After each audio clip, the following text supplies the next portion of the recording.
Hi everyone, I hope you're all doing really well.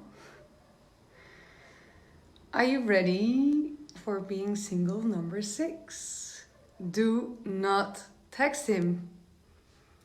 I know this is a really controversial subject, but I would love to share why I have this rule for myself. Do you recognize it?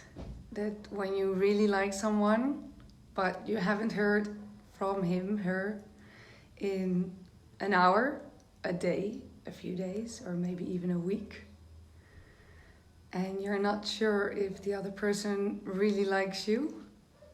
Who knows that feeling? Show me some thumbs up or some love if you recognize this. I do.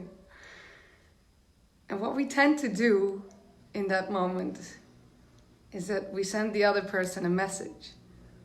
But from what place do we send this message? Do we send it from a place of love, of giving, of sharing? Or do we send this from a place of insecurity and actually from a place to ask for confirmation?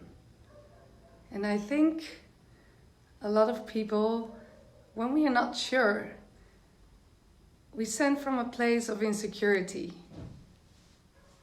We ask for something instead of that we give something.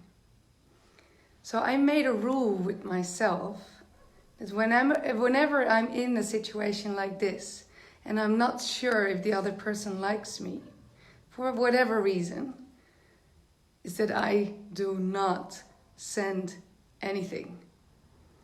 I made a promise with myself to only send from a place of love and of giving. And I can tell you, it's a liberating thing to do.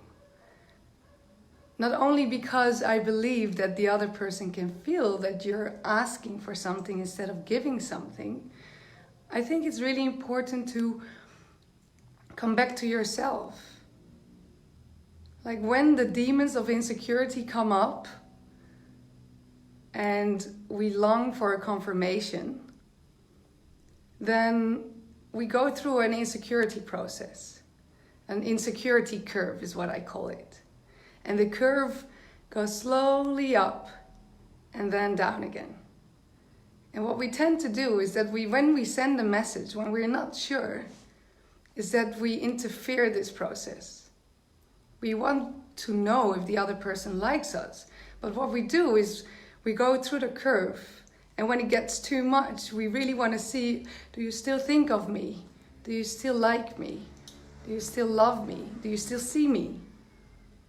Is that we send a message, and in that moment we break the curve and we create a false security.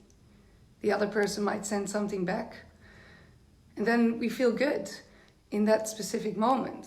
But afterwards we still keep that insecurity if the other person likes us or not.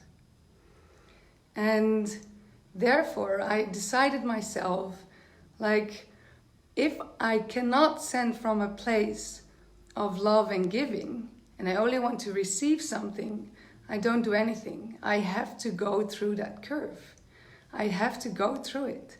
And that means that it's possible that I come to the peak of that insecurity and that the other person is not sending anything. But then slowly the peak will go down. And sometimes the other person will send something in the meantime. And then you actually know, like, oh, the other person thinks of me. But sometimes we also don't receive something, or it might take too long. That's very personal and very depending. But it might take too long. And the question is, do we want the other person to like us, see us?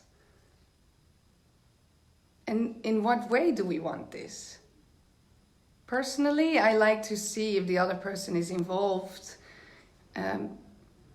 has intention for me, shows me that he cares. So when this process might take a week, then I have to question, does the other person really likes me? Or is he just not that into me? And this might be hard to digest, but I'd rather be with a person who likes me, where I don't have to question even if the other person likes me or not. So, and I can imagine that is a controversial and a debatable subject. And I do not say that when you feel happy and you want to share something with the other person that you shouldn't do this. I think it's good. When you share from love and happiness, share it. It's very welcome to share this. But when you're insecure and you want to receive something, the other person can feel that. And therefore, I think you'll know when the other person likes you or not. But when your insecurities or your inner demons take over, then give the other person the chance to show you that he or she cares and that he or she is interested. Give the other person the opportunity to show you. And believe me, that insecurity curve, I've been there many, many times. But once you are through it and you see the other person might not be that interested in you, that it's not worth it to interfere this process. It's not worth it. I only want to be with a person who cares. So the thing is, who knows this subject? Like who is experienced with this? And who has experienced that they are interfering this process? Because I have. And it doesn't bring anything. And since, I think it's a year or two, I started, like in the beginning, it was like very rigid. And a way of like protecting myself not to do anything. But nowadays, what I do is that I keep living my life. And if the other person shows that he or she cares, then I'll notice. And I'll share when I am willing to share. And from this place, in the beginning, it might be hard to do this. Very hard sometimes even.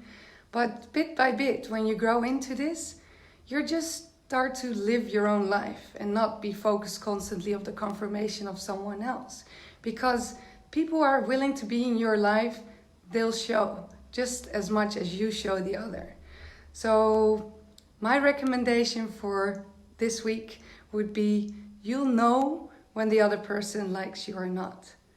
And if you're not sure, then give the other person the chance to show you. Secondly, only send from a place of giving. Only send from a place of love. And last but not least, if he doesn't show you, or if she doesn't show you, then it might be hard to digest, but he or she might just not be that into you. Maybe that's a subject for another time as well, how to digest that. But this is it for this week. Thank you for watching again. I'm really looking forward to see you next week. Ciao.